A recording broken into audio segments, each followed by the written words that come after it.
Hi, welcome back to Shepherd's Cottage. I'm Lena, and today we're just going to go over some quick weekend crafts for beginners. And these are going to be true beginner projects.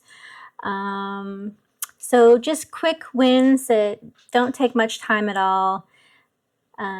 So if you're looking to practice chaining, some other simple stitches, single crochet, half double, double crochet, and triple crochet, then these are going to be some of the patterns that you might want to give a try. The first one is going to be something that's small but useful, and it's also great to help with your tension for projects, especially projects that call for like a certain gauge.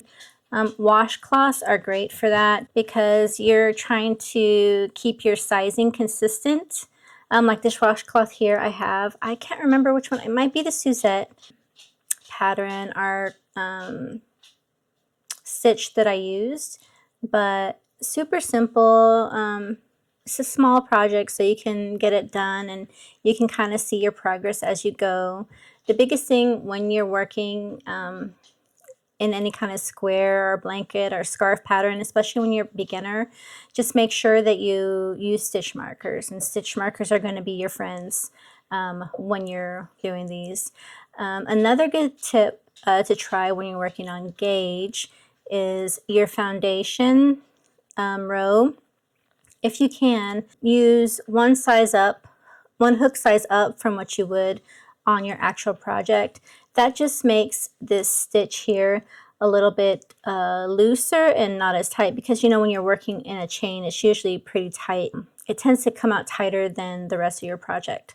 So if you can do that, it can help with gauge. So if you know you're working on a project that requires gauge and you have to do a swatch of maybe like a 4x4 or something, then our 4 chains by however many rows, when you do that you can see how it goes for you, because it does take some trial and error when you're working on that. So that's one tip you can use by using one hook size bigger than the project that you're working on. And I can show you in one of my other projects here how that looks when you don't use one. I wanted to show you what it looks like when you have you're starting your foundation row on one of these, and it's just a good little tip to remember. I obviously didn't follow my own advice here, so don't do that. If you want it to have a little bit more a little better look to it, I would definitely on the foundation row when you're starting, go up a hook size, whatever your project calls for. So this one I did not go up a hook size, so you can tell the difference. This is my foundation row. See how it kind of pinches in? It's just because you naturally, even though I did try to go loose on this foundation row, it's naturally going to be tighter than how I normally work my stitching. So here you can see how this one looks. It's not the foundation row, but it is the finishing row here. So yeah, you can just see how it's not as tight or pinched as the starting foundation row. So remember that tip, just try going up one hook size when you're starting and then use your regular hook size, whatever your pattern calls for, and it should turn out a lot better than this one here. But washcloths are super useful. They're small, so they're quick to make up, and they're great gifts too, useful for yourself around the house. I like these washcloths. This is a cotton by DK, I believe. I could put the cotton that I use. It's very soft. It's not like the Lily Sugar and Cream one. That's kind of more coarse, and that one is better used for bags. I like this on the skin. It's nice and soft. These can be made, again, simple stitches. It's just a repeat as you go, however big you want. Some people like larger washcloths. I find that this is a good size of washcloth, and I can include the pattern down below as well for this one. So, and just remember to don't get discouraged if you're the first ones I made came out very wonky, so don't be discouraged if yours does the same. It's natural, it's normal, you'll see your progression, and when you see that progression you're gonna like be super happy and excited, because I know I was, to see that you're improving. And it's a thoughtful gift too. Mother's Day is coming up. Mother's Day, Father's Day, really any day. I mean, make a bunch of these and hand them out. Moving on to the next one, scarf. So basically, a scarf is similar to the washcloth, right? Except we're getting a little bit bigger in size. So this one I have here, I like my scarves big. I don't know about you. I like them almost like the blanket size. But to keep you nice and warm, right? Especially like your chest area when you're, you have your coat on, you want to, I don't know, layer, but not too much layers to get too warm. I find that having a good size scarf is helpful. So here's one that I did this weekend actually. And this is, I used Yarn Inspirations, our Karen's Cinnamon Swirl Cake. It's a size 4 yarn, and this is 100% acrylic. It calls for a size 5 on the packaging, but I did go up 2 sizes. I used a size 7 for this, just to give it a little bit more drape. So when I wear this, it goes to about my mid-thigh. It's a nice, cozy length for me. I like to feel like wrapped up in a blanket without actually wearing a blanket out and about. But yeah, super simple. And using yarns like this, already with like these beautiful colors, it just seamlessly on its own just like transitions from one color to the next without much thought on my part. I'm still making, all this is just a double crochet on repeat. So I think I did 30, my base was like 33, and then I did 30 double crochets on each row, and however length you want it, then even however wide you want it. If you don't want it this wide, you can make something smaller. It'll go quicker. Like this one I started. This is also a size 4, but this is going to be your Lion Brand Heartland Tweed in the color Mount Rainier Tweed. I really like this one. It's fun and playful, but I probably need 3. Well, maybe 3, maybe 4, maybe 4 on the safe side to get to the length I want. But you can tell this is a lot thinner in width. But yeah, I need 3 more skeins of the Mount Rainier one to get it to the length that I want it to be. But I ran out, or I just can't find it upstairs. I started this one this weekend. I completed this one. Considering putting tassels, I'm not sure yet. I'll think about it. Scarves are fun to make, and again, it doesn't take much thought to it. If you're a beginner, just remember to use your stitch markers with this one as well. I've been waiting for snow, right? So making these scarves gives me hope. Plus the forecast for next week in my area is showing some snow. We haven't had any significant snow that I can really talk about, but I'm hoping next week, and maybe if I make more scarves, we'll actually get snow. So I'm hoping for the best. So scarves, depending on your yarn, depending on how you like to wear them. So I kind of like mine drapey because I like to have it as a layer, but not too thick of a layer. I guess it depends on where you plan on using your scarf at. If you use chunkier yarn, this is just a weight 4 yarn. If you use a chunkier yarn and maybe like a bigger hook, 2 or 3 sizes up from whatever the packaging says, then you can have a little bit more drape to it and it still be not stiff and super, I guess, tight. That might work if you like your scarves that way. And they do work up faster probably than this one too. So you can get away with using 1 skein of size 6 yarn versus I used about 1 1/4 or so for the one with the Karen Cinnamon Swirl Cakes yarn. And then this one, obviously, I'm going to need to use like 4 or 5 altogether. Depends on what you're looking at, and depends on what you have too. If you have size 6 and you want to make a scarf, go for it. Another beginner-friendly make that you can make on a weekend is granny squares. There are tons and tons of granny squares out there online. You can get books on them. You can get those little cards. They have strictly granny squares. Granny squares are so versatile. So here's one. I made this a little while ago, and so many ideas of what I can do with these. What I would like to do with these are make bags out of them. And I would like to line the bags because that way I can hide this mess in the fabric that's going to be lining the bag. So yeah, but you don't have to line them.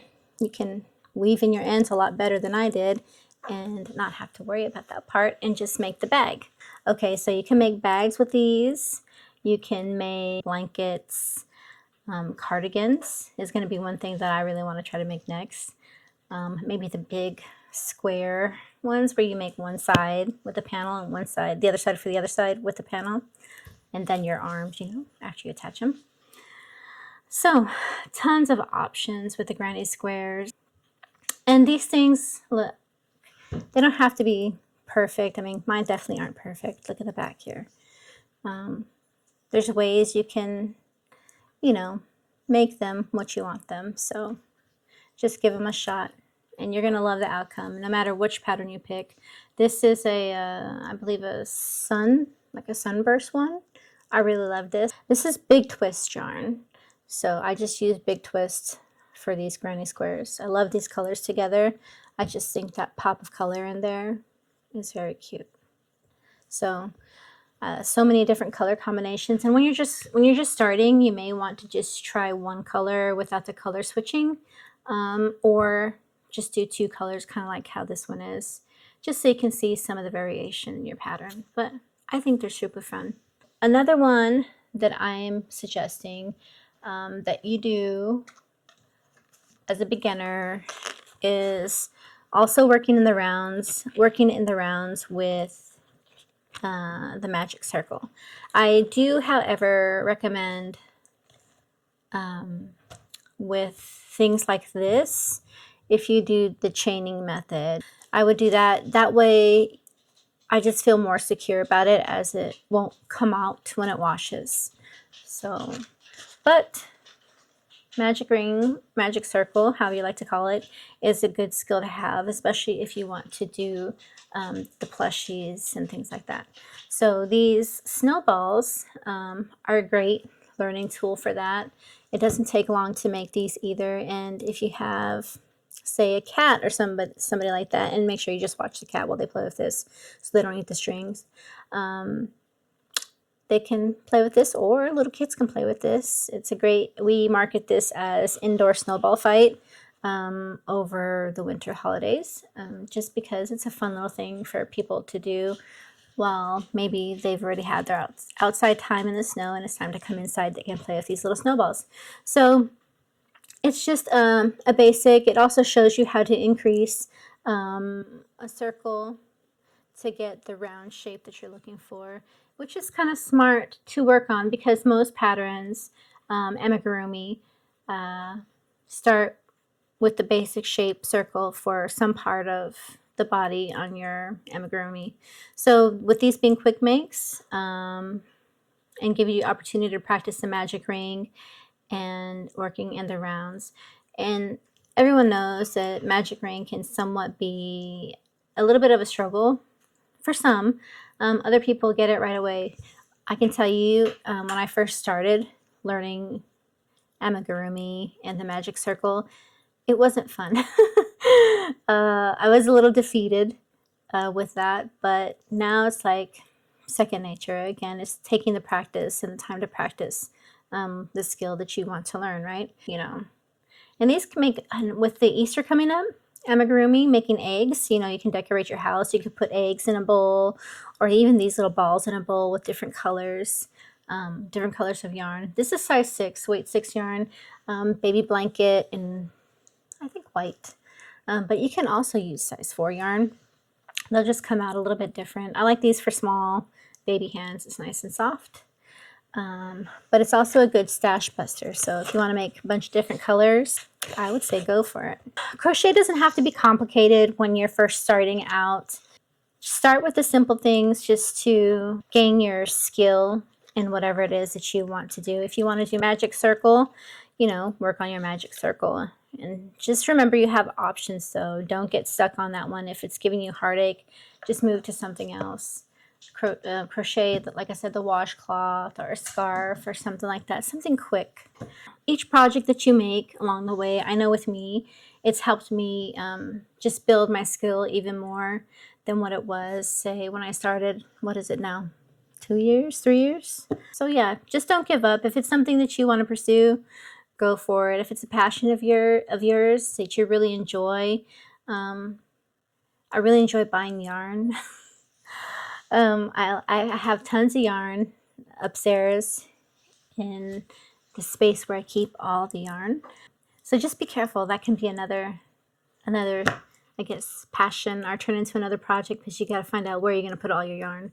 Remember to enjoy the process as you're going along. Let me know down in the comments which project you may try first, or if you have other ideas for your beginner-friendly projects. So that's it for the beginner-friendly items. I do want to give a little update while I'm here, because I don't know how long it's going to be before I post another video. I'm hoping to post one maybe once a week. That's the hope, the goal. Don't want to stress too much about it, but a little update on my temperature blanket. So the weather is finally changing next week. Thankfully, I'm crossing my fingers and toes for snow, so I'm going to continue to make scarves and hats and gloves and work on my temperature blanket. So I'm going to show you right quick what I have going on here. This is another easy, beginner-friendly granny square. And you can see these are a heck of a lot bigger than the ones I have there. You can see the size difference in these guys, obviously. I love the drapiness of this and how soft this is. Hobby Lobby yarn. Hobby Lobby, Yarn Bee, Yarn ID. So here's what I have. So I'm doing a 5x8 blanket. I'm going to have 56 squares. I love how this looks here with how it's how I'm attaching it. This is going to be called the flat slip stitch seam that I'm using here. I think it's gorgeous. Now, I had two colors that I could, because I wanted to stick with the same yarn from Hobby Lobby, the Yarn ID. There was only two colors that I could use that were at my store and that were in stock online too. I checked both places. It was either this one, Bluestone, or they had a chocolate. I went with Bluestone. I think it looks good. We'll see if when I get more colors, hopefully. I will. I'll get different colors in here. So just think of like when you're reading a book from left to right. So this is the first month. This is January, the week 1, 2, 3, 4. And I believe I had 5 weeks for January just because of how the weeks came out. So the first week was only days 1 through 3, and then I did an average. Just for me, this was a time-saving method to make my temperature blanket. So that's the way I did it. There's tons of other ways to do it out there, but this is just one method, and I think it's coming out great, and I can't wait to see the finished results. I'm going to have to wait the whole year though, right? So it's going to be a work in progress that I'm truly enjoying. And yeah, so that's just something I want to share with you on that front. Also, another thing that I just finished today actually, and I'm very proud of it. This is called the Big Floppy Ferret. This is by At The Crochet Cloud, and this pattern can be found on Etsy. I think it is wonderful. It's just a little ferret. It's called a floppy ferret. This is a larger one. Her pattern called for I think smaller yarn than this. I'm using a size 6 yarn. So with me using a size 6 yarn, I did use a size 6.5 hook for this one, so I think mine is a little bit larger than hers is, but I love this size. This is a great size for small hands, for toddlers, for kids, anybody who loves a ferret. Yeah, if you watch or if you listen to Stray Kids, so one of my the guy that I like on there is Hyunjin, and his character is a ferret. So I thought that was super cute. My daughter has 2 bias on the group, and theirs is a kokwa, and I forget what the other one is. It's a cat or something. But yeah, we make cats too, but I didn't have a ferret in my arsenal of patterns. but I do now. But this was a fun make, super quick too. I love the, the little body. Look at how fat the little tummy is and everything. I think it's so cute. And the little arms and the tail and everything. It came out really nice. I was very happy with this pattern. So if you want to check out that pattern, I'll leave the link down below too for it. Oh yeah, just an update for us at Shepherd's Cottage here. We actually have our stuff in a consignment store nearby where we live in Kingston, Washington. It is super close to the ferry. So if you're ever out this way, if you're local to us and you go to Kingston, check us out. We are at the waterfront store. It's upstairs above Jamie's Creperie. Super cute shop up there. There's also some other shops that you can go take a peek at. There are 2 entrances and 2 exits to get up there. The first stairwell is going to be like next door to Jamie's and you can go straight up. And then the other stairwell is just going to be back down the side of the building, like you're going up towards Kingston, you know, taking a little stroll there, and it's on the right side. And it looks like a tattoo artist area that you can go in, but it's just a stairwell that goes up to all the shops that are upstairs. So yeah, if you're in the area, come check us out. We have some crocheted items, some sewn items, and some 3D print items there for you to check out. So we're super excited about that, and we'd love your support if you frequent Kingston at all. So yeah, that's all we have for today. I hope you enjoyed this video, and we'll catch you on the next one. Bye.